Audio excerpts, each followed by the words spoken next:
Пред да почнеме да разгледуваме примери за редна реакција, пред да видиме еден општ пример и да објасниме како всушност тоа работи, редот на реакцијата, и понатаму ќе видиме некои примери каде што ќе ви се разјаснат работите. Значи го земеме една општа хемиска реакција, тоа ќе биде А плюс Б, каде што например малото А, например двојка пред водород, пред 2H или две, не знам, молекули на, не знам, нека биде азот или нешто, што било. Значи тоа е стехиометрискиот коефициент. Сега, тоа е еднакво, така дава нешто С, беха поголемо С, плюс нека биде Д. Така. Сега, нормално не сите хемиски реакции имаат учество на две молекули или два атома или две субстанции. Може тоа да бидат три субстанции, така може да бидат 4 субстанции кои взимаат удел во хемиска реакција, или пак може да биде една која дисоцира на две. Така може да бидат две кои дисоцираат на 4, така кои дисоцираат на 3, кои дисоцираат на една. Има различни комбинации, но ова е еден општ пример колку да објасниме како работи равенката за брзина. Сега, ова ќе го запишеме како V е еднакво на K, рековме дека K се одредува експериментално, тоа е константа за брзината дадена хемиска реакција, која нели се прави хемиска реакција, па се одредува K за таа хемиска реакција, по C од А по C од Б. И сега да, ова го видовме претходно, но всушност овдека над заградите од А и Б има експоненти, односно степенови показатели x и y. Така на кој степен е од С и на кој степен е од Б. Тие кога се 1 не се запишува. Така, че 1 не запишуваме, 1 се подразбира дека е, но кога се некој друг број се запишува. И всушност x и y нивниот збир од x и y ни го дава редот на реакцијата. Односно, да е тоа, дека ќе го запишам повторно, x плюс y, така тоа е збирот на реакцијата. Сега не мора да биде x плюс y, основно можеме да речеме дека реакцијата е од прв ред во однос на А, а дека е од втор ред во однос на Б, а дека вкупниот ред на реакцијата е 3, така 1 плюс 2 е 3. Така што може да биде во однос на даден учесник на реакцијата или да биде вкупниот збир на редот на реакцијата. Сега да видиме кои се броевите за x и y. Ако реакцијата се одвива во еден чекор, во тој случај x ќе биде еднакво на А, значи малото А, тоа е ова втека, и y ќе биде еднакво на Б. Но ова важи само ако хемиска реакција се одвива во еден чекор.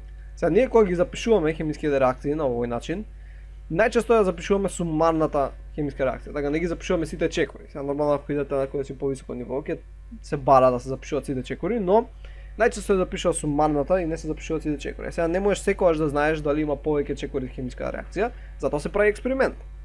И на тој начин се одредува всушност x и y. X и y се одредуваат експериментално. Така се прави експеримент, а не се одредуваат теориски на хартија. Сега ако се даде и некои параметри, добро, можеш да одредиш теориски, ама најчесто за некоја си дадена хемиска равенка, кај што не знаеш ништо, не можеш да одредиш теориски. Зашто секогаш ќе има некоја работа која не си земал предвид. Сега видиме на кој начин работат x и y. Така, едноставно тие како што гледаме се степен на концентрацијата. Така што на пример, ако концентрацијата на А ја зголемиш 2 пати пута 2 и да речеме дека редот на реакција во однос на А е 2, значи да речеме ако x е еднакво на 2 и ја зголемиш концентрацијата 2 пати, тоа значи дека брзината хемиска реакција ќе се зголеми 4 пати. Се зголеми 4 пати. Сега, од кај го знам тоа? Ева, например, може да земеме прост пример, да речеме дека С од А е еднакво на С, не знам, од 6. Така. Ако предходно 6 било на квадрат, 6 по 6 тоа е 36. Така, сега да речеме дека ја зголемуваме концентрацијата дупло, тоа значи дека ова ќе стане С од 12. С од 12 на квадрат е 12 по 12, што е 144. 144 делено на 36 е еднакво на 4. Така што денес го левивме брзината на химиска реакција за 4 пати. Што ако е 1? Така, што ако x, односно во овој случај да речеме y е еднакво на 1? Тоа значи дека ако ја зголемиш концентрацијата на B за 8 пати, тоа значи дека брзината на химиска реакција ќе се зголеми исто за 8 пати.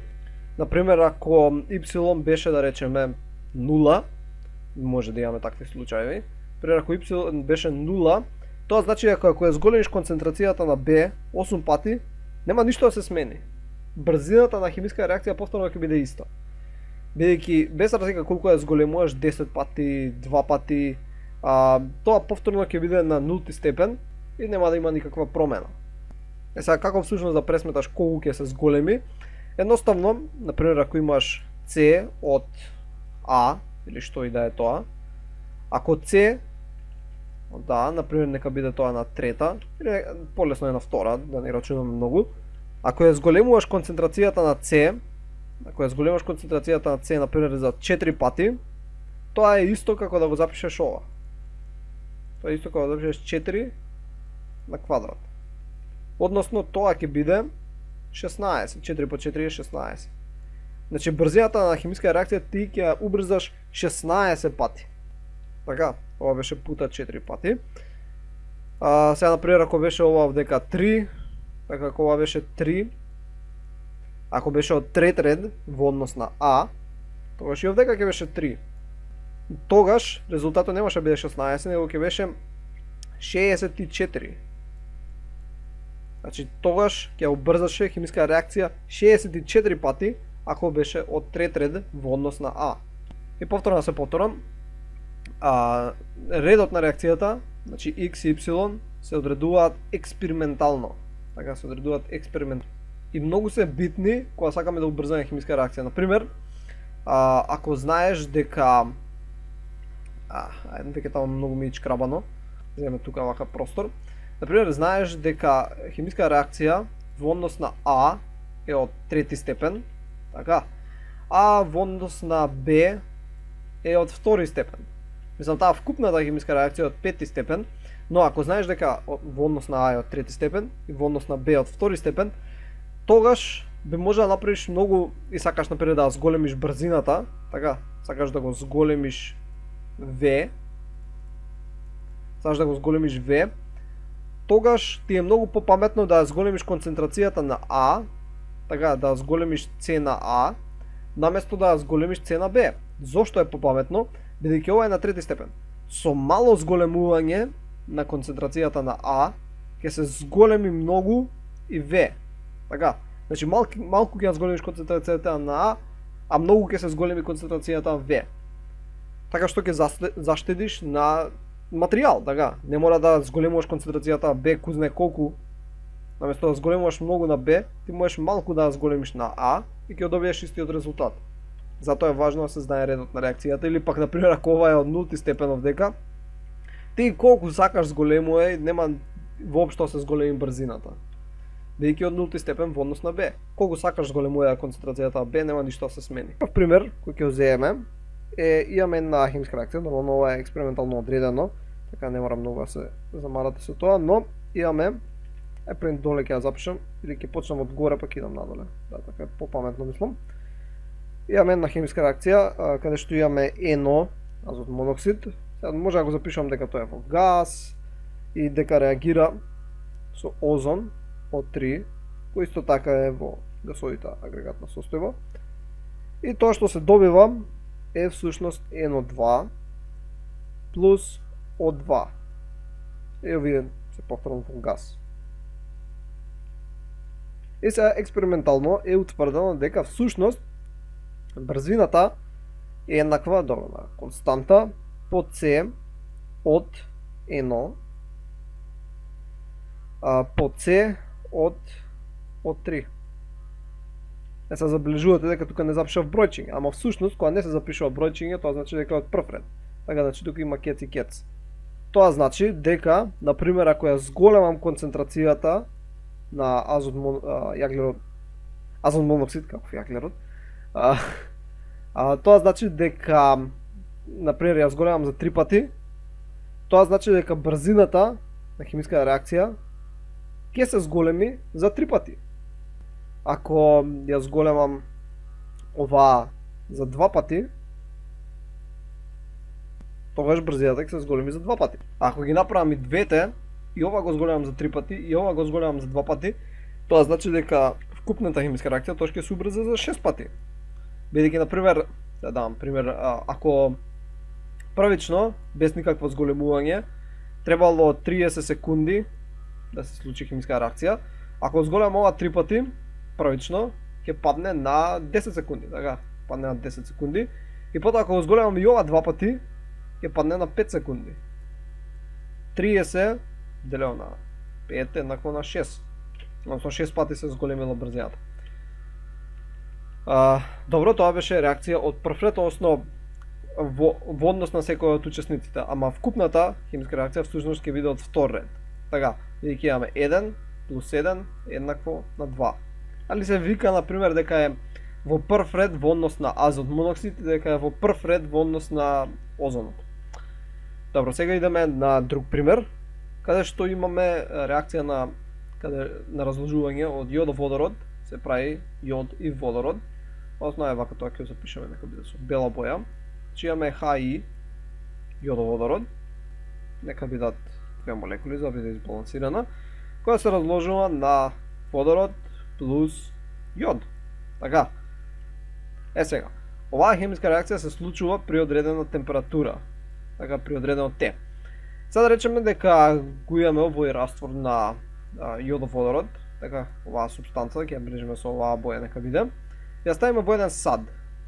Така ја ставиме во еден сад, каде што долниот дел од садот, додека имаме една тока која го грее. Така, значи долниот дел од садот е загреан, има некоја си повисока температура, а одека вака имаме супстанцата. Така, го имаме тој јодов-водород. Оваа хемиска реакција ќе се случува само овдека на дното. Значи само овдека на дното, кај што има одредена температура, ќе се случува оваа хемиска реакција, односно ќе добиваме водород и ќе добиваме јод. Во овој случај, без разлика колку и да ја зголемуваш концентрацијата на јодов-водород, значи без разлика колку и да ја зголемуваш, повторно ќе биде иста брзината од која ќе постигнеш одредена минимална концентрација, бидејќи брзината хемиска реакција всушност зависи од колкава е површината на лончето кај што се наоѓа. Така, без разлика кога ќе постигнеш одредена минимална концентрација, без разлика колку повеќе молекули ставаш тука, веќе нема ништо да се случува, бидејќи на пример може само 10 да се наоѓаат овдека во секој даден момент. Ако може само 10 да се наоѓаат во секој даден момент, брзината ќе биде таа што е. Така, без разлика дали овдека има 1000 или милион, во секоја секунда само 10, значи во секоја секунда само 10 атоми, 10 молекули на јодов-водород ќе бидат до плочата, така до ринглата, и ќе се случува таа реакција. Така, ќе се добива водород и ќе се добива јод. Значи во секоја секунда само 10 може да бидат. Така што без разлика колку и да зголемуваш овдека бројот на молекули над тоа, нема да се промени брзината. Така што без разлика на зголемува и концентрацијата, нема промена брзината. Тоа значи дека оваа брзината на оваа хемиска реакција V ќе биде еднаква само на K. Не зависи од концентрацијата на HI. Така, не зависи од тоа. Така што V е еднакво на K. И ова е многу важно кога се случува. Тоа значи дека вкупниот ред на реакцијата на оваа хемиска реакција е 0. И затоа е важно дека да се одредуваат експериментално работите, бидејќи например на хартија ова не би било така. На хартија не би било така. Но овој експеримент е така бидејќи сме ограничени со простор. Сега ќе запишеме една друга хемиска реакција каде што ќе видиме дека може да биде 0 во однос на еден од учесниците, да биде 1 во однос на другиот учесник во хемиска реакција. Добро, имаме тука една хемиска реакција, не ќе мога да ве буди, ова е делторганска хемија, но имаме 2 јодобутан, бидејќи се наоѓа на позиција 2, имаме јод и другото е бутан, бидејќи имаме 4 атоми. Реагира со вода и се добива одредено соединение и се изолира јодоводород.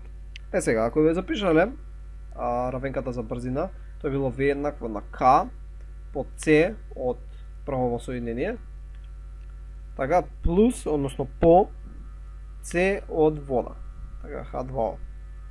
Сега, интересно е, бидејќи додека се случува оваа хемиска реакција, имаме еден сад, така, значи имаме еден сад кој е всушност наполнет со вода. И внатре него го ставаме парчето, односно течноста, бидејќи ова е течна супстанца, да речеме дека ова вака со жолта боја е течната супстанца, односно ова соединение, 2 јодобутан. Така, ја ставаме. И всушност, таа супстанца се наоѓа во течниот раствор. Така што концентрацијата на вода е независна, бидејќи површината со која ќе реагира, е оваа овдека. Така, таа е површината со која ќе реагира. Без разлика ти колку ќе ја зголеми, колку повеќе вода ќе додаеш, тоа не прави никаква разлика. Така, без разлика ти дали ќе ја наполниш до тука, до горе. Значи кога имаш едно минимално ниво, например до овдека, ти не може нормално да имаш овдека вода. Нема да реагира, ќе фали вода. Ама кога ќе стигнеш до некое си минимално количество, се што е над е веќе џабе, така не зголемува никаква брзина на хемиска реакција. И затоа најчесто хемиски реакции кои се случуваат во вода, каде што има веќе доволно количество вода, викаме дека се на нулти ред во однос на водата. А во овој случај, ова експериментално одредено, дека е во прв ред во однос на 2 јодобутанот. Така што вкупниот ред на реакцијата е 1. Ова всушност може да се запише само како овој термин, така само ова може да се запише и ќе би било точно, бидејќи е всушност во нулти ред во однос на водата, така што не е ни потребно да се запишува водата.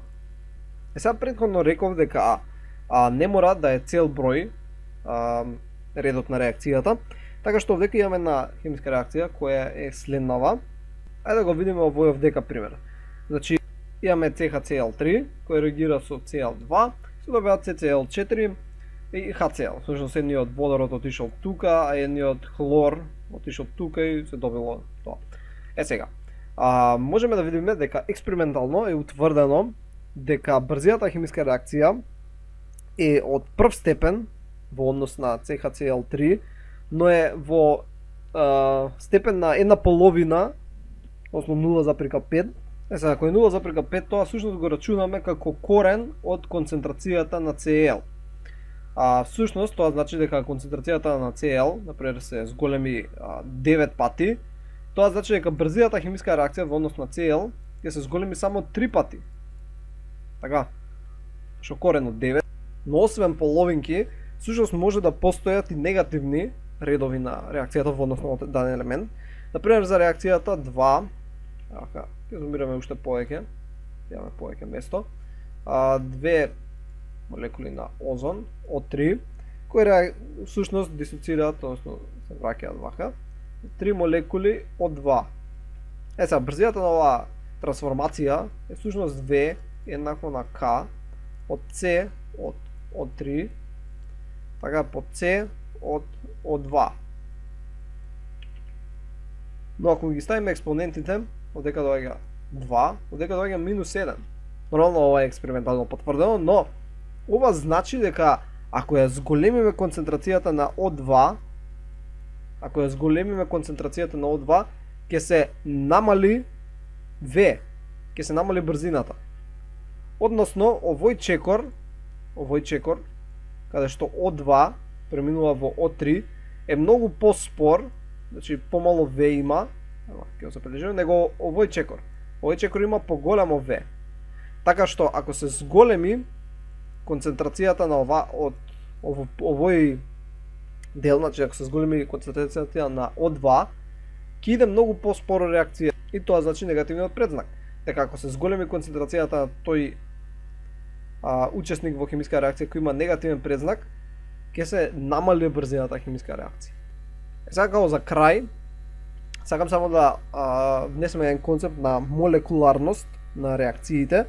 Односно, кога започнавме на почеток, реков дека ако имаме еден сад и треба да имаме некои си топчиња кои ќе бележат со портокалова боја, бележат со сина боја, реков треба да реагираат, треба време додека се најдат и да реагираат.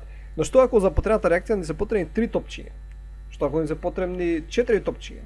Како зависи брзината од бројот на честички кои се потребни за да се случи реакцијата. И тоа е на некој принцип молекуларноста. Односно, ако за одредена хемиска реакција потребни се две или една, ќе започнеме најпросто, ако не е потребна само една молекула, како што на пример беше во примерот со HI, кај беше тоа? Еве тука. Значи имаме само HI, така, тоа е една молекула која дисоцира на водород и јод. Ако ни е потребна само една молекула за да се случи хемиска реакција, таа се нарекува мономолекуларна. Ако за хемиска реакција се потребни две молекули, например црвена, мислам портокалова и сина, во тој случај таа ќе биде бимолекуларна. Така, значи само би и после молекуларна, да не го запишувам.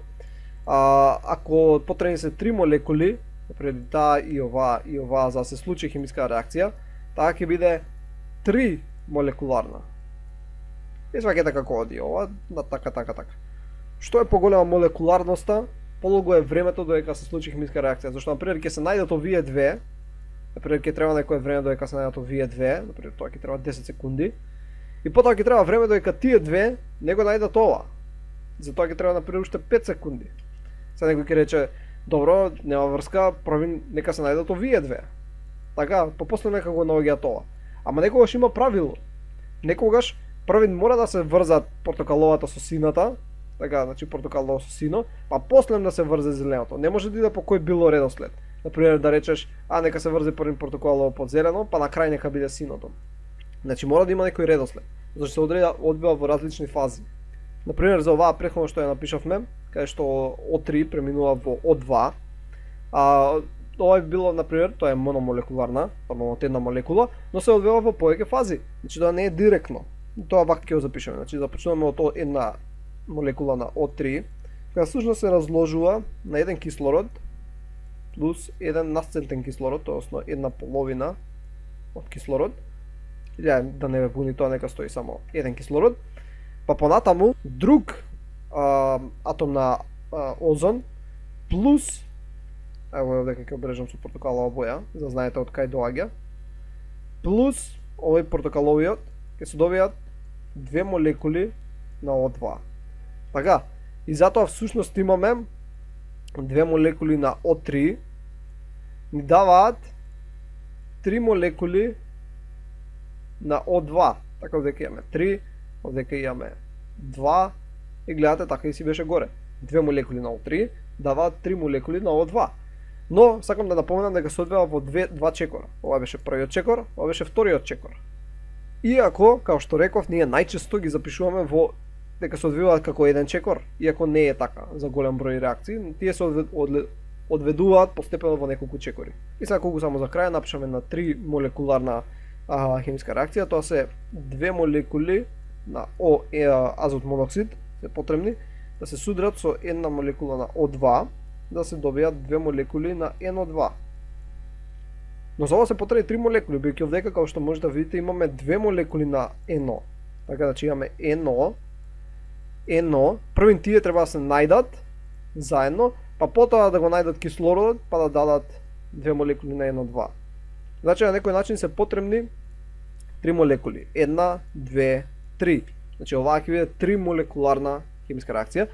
И што е поголем бројот на молекули што се потребни, тоа е поспора хемиската реакција. Добро, тоа беше се за ова видео. Се надам дека научивте што ново. Значи ова мисля да го делам во 2 видеа. Ќе видиме како сум го направил. И така, се надам дека научивте што ново и ќе се видиме во наредното видео. Довидување.